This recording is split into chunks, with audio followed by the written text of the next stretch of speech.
adalah soto tangkar. Salah satu kuliner kebanggaan Betawi yang masih dikenal sampai sekarang.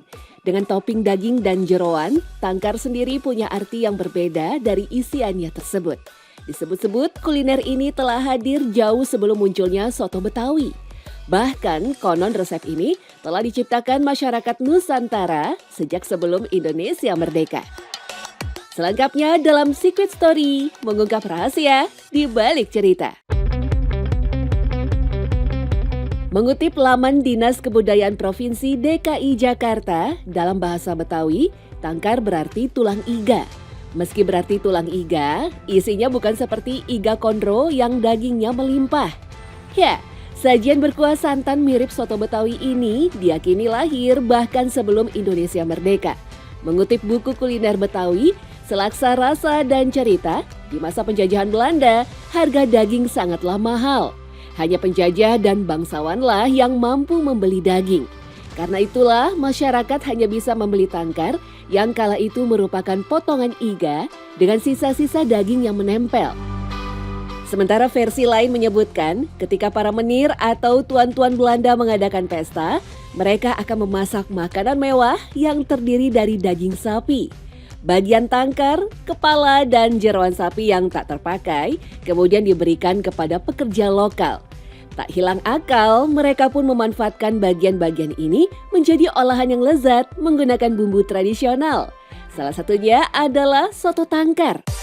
Untuk iga sendiri memang pada saat itu masih makanan yang tabu ya, belum menjadi makanan yang di strata sosial itu menjadi sesuatu yang favorit. Pada saat itu bangsa Eropa yang menggunakan daging hanya bagian-bagian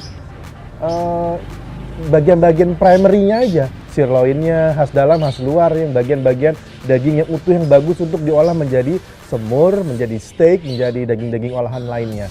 Makanya mereka tidak ingin mengonsumsi tulang yang menurut mereka itu adalah sisa makanan. Mereka juga bingung untuk diolah seperti apa pada saat itu juga. Buat mereka nilai proteinnya tidak setinggi protein daging sapi yang masih segar. Jadi, sah-sah saja menyebut soto tangkar mungkin menjadi salah satu resep soto awal yang diciptakan oleh masyarakat.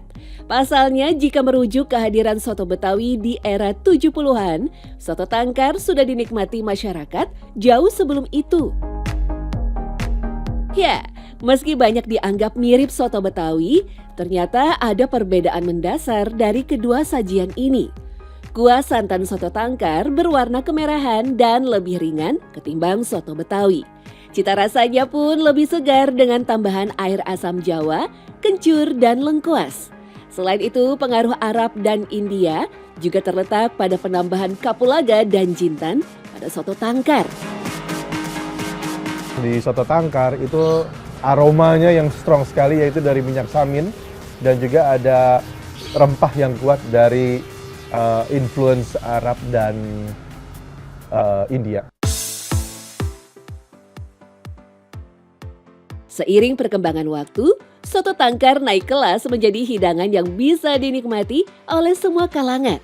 Selain jeroan, warung soto tangkar biasa memberikan pilihan sate sapi sebagai pelengkap hidangan.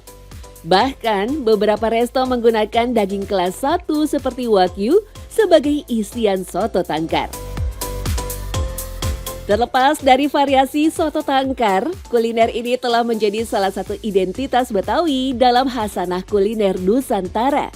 Indonesia patut bangga dengan kreativitas anak bangsa mengolah segala bahan yang ada. Secret Story mengungkap rahasia di balik cerita.